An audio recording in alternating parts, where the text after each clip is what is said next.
ነው ማስወጣት ፈልጌው አይደለም ነው ፈልገሽው ነው ፈልጌው አይደለም። እሺ ካልሆነ ሁኔታዎች አስገድደውኝ ነው የምታረግልኝ ነገር አስገድደ እንዴ ፍቅር የሚባል ነገር አለ። እኔ አልሰማሽም እንዴ የሚባል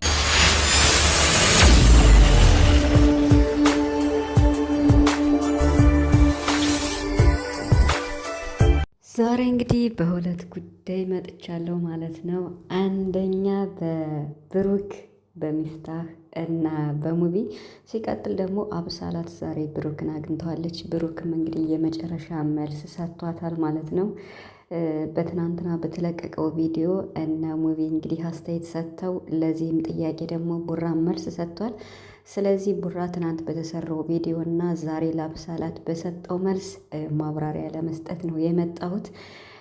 ሙቪን ስላየሁት ደስ ብሎኛል። እንግዲህ ከስንት ጊዜ በኋላ በእነ ሀይሚ ቤት ተከስቷል ማለት ነው። ሙቪ በጣም ነው የምወደው፣ እውነት ለመናገር ምርጥ ወንድም ነው፣ የዋህ ማለት ነው። እና እነ ሚፍታህም አሉ ማለት ነው። ሰላም ሰላም ቤተሰብ እንዴት ናችኋለሁ? ሰላማችሁ ይዛ በያላችሁበት እያልኩኝ ውድ ቤተሰቦቼ እንኳን አደረሳችሁ ለሕማማት በዓል። እንግዲህ ጾማችን እየተዳረሰ ነው። ፈጣሪ በሰላም እንዳስጀመረ በሰላም ያስጨርሰን። በዓልም እየደረሰ ነው። ለበዓሉ ለፋሲካ ለትንሳኤ ያድርሰን እያልኩኝ ቡራ ትናንት በተሰራው ቪዲዮ መልስ ሰጥቷል። ለአብሳላት ደግሞ ምርጥ እና አጥጋቢ መልስ ሰጥቷል ማለት ነው። ሁለት መልስ ነው የሰጠው። እነ ሙቪም ማብራሪያ ሰጥተዋል። ትናንት በተሰራው ቪዲዮ ብዙ ሰው ማብራሪያ ሰጥቷል። የሀይሚን ሀሳብ ተደግፏል ማለት ነው። እና እንግዲህ ከቡራ ስጀምር ለአብሳላት የሰጣት መልስ አንቺ እኔ አግዥኝ ብዬ እኔና ሀይሚ ችግር ውስጥ በገባንበት ጊዜ አግዥኝ ብዬሽ አግዘሽኛል፣ መስዋዕትነት ከፍለሽልኛል። ለዚህ ደግሞ አመሰግናለሁ። ነገር ግን ያለሁበትን ሁኔታ እያወቅሽ አንቺ ለእኔ እንዴት ስሜት ሊኖርሽ ይችላል? እንዴት እኔ ልታፈቅሪ ትችያለሽ? የሚለው ለእኔም ጥያቄ ነው። ይሄ ሆኖ ሳለ አሁን እንታረቅ፣ ጓደኝነት እንፍጠር፣ ኖርማል ጓደኛ የምትይው ሀይሚ ላይ ጥርጣሬ እንዴት ነው የማይፈጥረው? ሀይሚን ልታምነኝ አትችልም። ይሄን አልቀበለውም። ሀይሚ እንኳን እሺ ብትል እኔ አልቀበለውም። በቃ እኔ ይቅርታ አድርጌልሻለሁ፣ አልቀየምሽም። ሀይሚን ደግሞ እጅሽን ስለሰነዘርሽባት ይቅርታ አድርግ ባያትና ከህይወታችን ውጭልን፣ ከቻልሽ ድጋሚ አትንጭብን ብሏል ማለት ነው። ዋው ብሩክ በጣም በጣም የሚገርም መልስ ነው የሰጠው። እኔ ትክክል ነው ብዬ ነው የማስበው።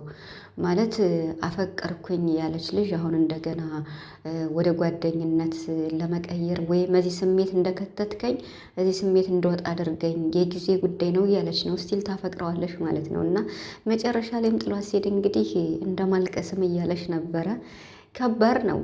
ባለፉት ጊዜ አይታችኋል፣ ብዙ ሪያክሽን ስታሳይ ነበር። እኔ እኮ ዱባይ ልትወስድ መስሎኝ ነበረ፣ በቃ ወድጄዋለሁ አፍቅሬዋለሁ እያለች ነው። እና ልጅቱ ግን ለሱ እውነት ለመናገር እንዳፈቀረችው ነው የሚያሳይ። ስለዚህ ብሩክ ደግሞ የእሷን ቀረቤታ አይፈልግም። ትክክል ነው። ምክንያቱም በቃ ምንም ህይወታቸው መበጥበጡ ስለማይቀር ማለት ነው። ትክክል ነው ብዬ ነው የማስበው። እንግዲህ በትናንትናው በተሰራው ቪዲዮ ደግሞ ዛሬ እነ ሙቪ ሀሳብ አቅርበው ነበር። እነ ሚፍታህ ሽምግልና ላኩ እያሉ ማለት ነው። እና ሀይሚ ትናንትና በቀረበላት ጥያቄ እንጋባ፣ በቃ የው ባልና ሚስት እንሆን፣ አብረን መኖራችን የው ልክ እንደ ባልና ሚስት ቢሆንም አልተጋባንም፣ ግን እንጋባ ብሎ በችኮላ የሆነ ጥያቄ አቅርቦ ነበር ቡራ። ሀይሚ ደግሞ ያው ብዙ ነገሮች አሉ፣ ስለዚህ ተረጋጋ ብለዋለች። ሸርም ያደረገችውን አይታችኋል። የቸኮለች አፍሳ ለቀመች እንዳይሆን የወደፊታችን እያሰብን ብላለች። አያችሁ ሀይሚ እኮ የምር አፌ ቁርጥ ይበልላት። እንደው እንዴት እኮ እንደው ጥግብ እንደምታረግ ማለት ነው። አንዳንድ ሰዎች ደግሞ የሀይሚን ይሄን አይታችሁ ቡራን አታፈቅረውም የምትሉ አላችሁ። ኧረ ተው፣ በጣም ነው የምትወደው፣ በጣም ነው የምታፈቅረው። እስከ መጨረሻው ድረስ እንዳታጠው ነው የምትፈራ። ገባችሁ? እዚህ ትዳር ከመግባቷ በፊት በቃ መቅደም ያሉባቸውን ነገሮች ማስቀደም ትፈልጋለች። በቃ ከአንዲት ሴት የሚጠበቀውና ያደረገች፣ ከአንዲት ልባምና ጎበዝ ሴት የሚጠበቅባትና ያደረገች። ስለዚህ ሀይሚ ልክ ናት ብሏል ብዙ ሰው። ብሩክም ልክ ናተኝ። ምክንያቱም ቸኩዬ የማደርገው ነገር ትዳር ቀላል ነገር አይደለም፣ አስቡበት ብሎ ብዙ ሰው ብሎኛል ብሏል። ትናንትም ሀሳብ ሲሰጥ ነበረ ቡራ ማለት ነው። ሀሳብን ሰው እንዲሰጠው ማለት ነው። እና ደግሞ ሀይሚ አታፈቅረውም እንዲህ ስላለች እንረጋጋ፣ ነገሮች ይስተካከሉ ስላለች ሀይሚ አታፈቅረውም የምትሉ አላችሁ እና እናንተ ልክ አይደላችሁም ሲጀመር ማለት ነው። እንዴ ሀይሚና ብሩክ ላይ ትክክለኛና እውነተኛ ፍቅር ነው ያለ። ግን ደግሞ በቃ ማስቀደም ያለባቸውን ያላለቁ ነገሮችን ጨርሰው አጽድተው ወደ ጋብቻ ቢሄዱ ችግር የለውም። ነገሮች ይጽዱ እንጂ ከዛ በኋላ መጋባት ካለብን እንጋባለን ብላለች እኮ ሀይሚ። አልሰማችሁም እንዴ ቪዲዮ? እና እንግዲህ ሙቪም ተረጋጉ ነው ያለው። ተረጋግታችሁ ወስኑ። ትዳር ቀላል አይደለም፣ ዘው ተብሎ የሚገባበት ነገር አይደለም ነው ያለ ሙቪ።